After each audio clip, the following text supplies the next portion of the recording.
இதுவரை எங்களுக்கும் அல்வா கொடுத்து விட்டார் நம்முடைய முதலமைச்சர். நடிப்பு தான்.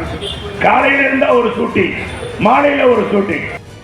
உங்க அப்பா கூட தான் சொன்னார், இனிமேல் எந்த காலத்திலையும் காங்கிரஸோட கூட்டணி வைக்க மாட்டோம் சொன்னாரா இல்லையா? உனக்கு ஜாமீன் வேணுமா, மந்திரி பதவி வேணுமான்னு கேட்டாங்க. இவங்க அரசு ஊழியரைத்தான் ஏமாத்துறாங்க, அங்கன்வாடி பணியாளர்களே ஏமாற்றுறாங்க, ஆசிரியரை ஏமாற்றுறாங்க, டாக்டரை ஏமாற்றுறாங்க இந்த அரசு. அப்படின்னா எங்களையும் விட்டு வைக்கல, சட்டமன்ற உறுப்பினர்களையும் எங்களையும் விட்டு வைக்கல. என்ன சொன்னாங்கன்னா, எங்க எல்லாம் உங்க தொகுதியின் முதலமைச்சர், உங்களுக்கு தெரியும், உங்க தொகுதியின் முதலமைச்சர் அடிப்படையில் நீங்க ஒரு 10 கோரிக்கைகளை எழுதி கொடுங்க, நான் நிறைவேற்றி தருகிறேன் சொன்னார் கலைஞருடைய மகன் நம்ம மு.க. ஸ்டாலின். அவங்க அப்பாவுக்கு தப்பாத பிள்ளையாக வாயில தான் இனிக்க பேசினாரே ஒழிய செயல்ல ஒண்ணுமே இல்லை.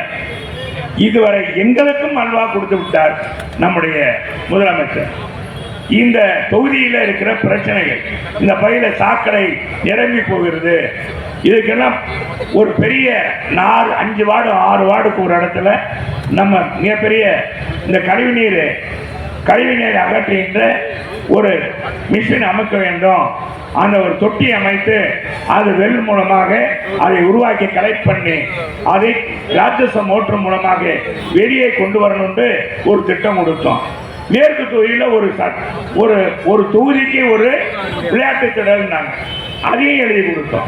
ஒண்ணுமே இந்த அரசாங்கம் நிறைவேற்றல. ஊடகம் மூலமாக இந்த நாடு எவ்வளவு பண கஷ்டத்தில் இருக்காங்க, பொருளாதார நெருக்கடியில் இருக்காங்க, விலைவாசி எவ்வளவு மோசமா இருக்கு, இதையெல்லாம் ஒரு முதலமைச்சர் தெரிஞ்சுக்கிற வேண்டாமா? பாலாறும் தேனாரும் ஓடுதுன்னு யாராச்சும் சொன்னா ஒரு முதலமைச்சர் கேட்கலாமா? இந்த முதலமைச்சர் எதை பற்றி கவலை இல்லை. நடிப்பு தான். காலையில இருந்தா ஒரு ஷூட்டிங், மாலையில ஒரு ஷூட்டிங், நீ அவ்வளவுதான், அதோட அடுத்த நாள் ஷூட்டிங். இதுதான் இந்த முதலமைச்சர். இன்னைக்கு இதையெல்லாம் செய்து இந்த தொழிலாளர்களுக்கு என்ன செய்திருக்க? போக்குவரத்து தொழிலாளர்களுக்கு பழைய ஊதிய திட்டத்தை நிறைவேற்றிருக்கோம். டிஏ செல்வன்னு சொன்னீங்க, இதுவரைக்கும் கொடுத்தீங்களா? முழுமையாக கொடுத்தவர் எங்களுடைய புரட்சி தமிழர் எடப்பாடியார். கொரோனா காலத்திலே கொடுத்தாரு. நீ என்ன செய்யல? எதுவுமே செய்யல. இன்னைக்கு இந்த ஆட்சியில என்ன இயற்கை இடர்பாடு உண்டா? வெள்ளம் வந்ததா, புயல் வந்ததா, வறட்சி வந்ததா? அத்தனையும் எங்க காலத்துல நாங்க பார்த்தோம். அத்தனையும் சமாளித்து மக்களுக்கு தேவையானதை கொடுத்து 2016 தனித்து நின்று ஆட்சிக்கு வந்த கட்சி அதிமுக. இன்னைக்கு அம்மா பிறகு எங்க கட்சி அழிஞ்சு போச்சுன்னு சொன்னவெல்லாம் ஸ்டாலின். என்ன சொன்னாரு? இனி அவ்வளவுதான், நான் தான் முதலமைச்சர். அம்மா டிசம்பர்ல மறைகிறாங்க, கையில ஜனவரியில நாங்க ஆட்சிக்கு வந்துடுவோம் சொன்னீங்க. உன்னால நிறைவேற்ற முடிஞ்சா? ஜோசியம் பார்த்தீங்க, ஏதாவது முடிஞ்சதா? அடுத்த தேர்தலில் 3% வாக்கு வித்தியாசத்துல நீங்க ஆட்சிக்கு வந்திருக்கீங்க. இன்னைக்கு மக்கள் எதிர்ப்பை சம்பாதிச்சிருக்கீங்க. மீண்டும் எப்படி நீ ஆட்சிக்கு வருவ? இன்னைக்கு யார இவங்க கூட்டணி வச்சா, பாரதிய ஜனதா கூட்டணி வச்சா இனிக்கும், நாங்க கூட்டணி வச்சா கசக்குது. உங்க அப்பா கூட தான் சொன்னார், காங்கிரஸோட கூடா நட்பு கேடா முடிந்தது, இனிமேல் எந்த காலத்திலையும் காங்கிரஸோட கூட்டணி வைக்க மாட்டோம் சொன்னாரா இல்லையா?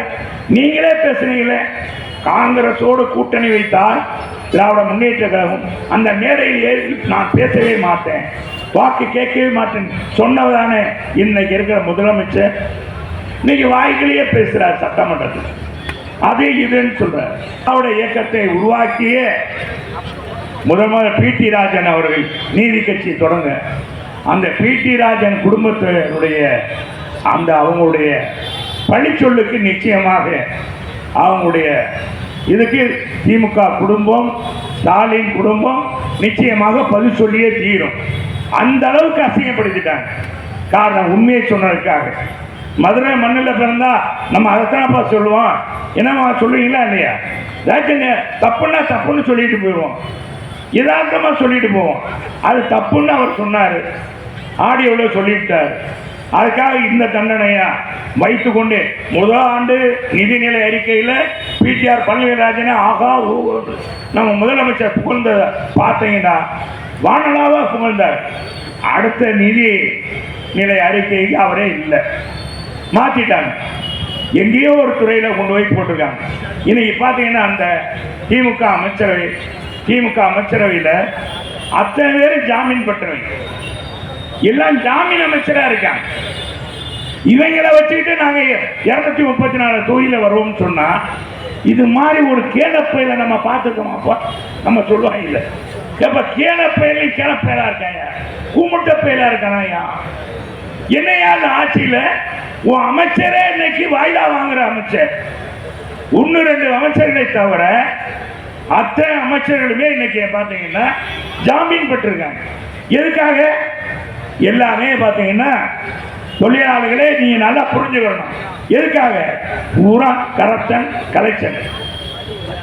இதுல நம்ம 10 ரூபா அமைச்சர் இருக்கா பாருங்க, செந்தில் பாலாஜி 10 ரூபா அமைச்சர், சாராய அமைச்சர்ன்றாங்க. அவரு 10 ரூபா அமைச்சர் என்னன்னா 1.5 வருஷத்துக்கு மேல ஜெயில இருக்கார். அடுத்த நாள் தியாகியை வரவேற்ற போல வரவேற்று அமைச்சர் பதவி கொடுக்கிறாங்க. எந்த எவனாச்சும் ஒரு செய்வானாங்க? யாராச்சும் ஒரு அறிவுமான முதலமைச்சர் செய்ய முடியுமா? என்னங்க ஸ்டாலினுக்கு என்னங்க முதலமைச்சருக்கு தெரியுது? நமக்கு தெரிகிற சாதாரண இந்த டீ கடையில வேலை பார்க்கிற, பேக்கரியில வேலை பார்க்கிறவங்க தெரியுது கூட அதுக்கு தெரியாம இருந்தா எப்படிங்க வந்த உடனே கொடுக்கிறது? இன்னைக்கு அதே இன்னைக்கு பாத்தீங்கன்னா உயர்நீதிமன்றம் சொல்லிருக்கு, உனக்கு ஜாமீன் வேணுமா மந்திரி பதவி வேணுமான்னு கேட்டாங்க. அவன் வேண்டாம் சாமி, நான் ஏற்கனவே இருந்தது போதும், மந்திரி பதவி வேண்டாம், நான் இருந்து என்ன கலெக்ஷன் பண்ணி அங்கதான் கொடுக்க போறேன் அப்படின்னு அவன் வேணான்ட்டு வந்துட்டான். இன்னொருத்தர் என்னன்னா எப்ப நடவடிக்கை எடுக்கணும்? பொன்முடிய பெண்களை என்னைக்கு இழிவாக பேசினாரோ அன்றைக்கே அல்லவா நீ எடுத்திருக்கணும் நடவடிக்கை. இன்னைக்கு தேர்தலுக்கு இன்னும் 8-9 மாசம் இருக்கு, 8 மாசம் இருக்கு. இந்த 9 மாசத்துக்கு முன்னால நீ நடவடிக்கை எடுத்தீங்கன்னா உன்னை இந்த ஆட்சி நல்ல ஆட்சி, உன்னை நல்ல தலைவர் மக்கள் ஏற்றுக்கொள்வாங்களா? பெண்களை ஏற்றுக்கொள்வாங்களா? இது போன்ற செய்திகளை மேலும் தெரிந்து கொள்ள எங்களது யூடியூப், ஃபேஸ்புக் மற்றும் ட்விட்டர் ஆப்களை சப்ஸ்கிரைப் செய்யவும்.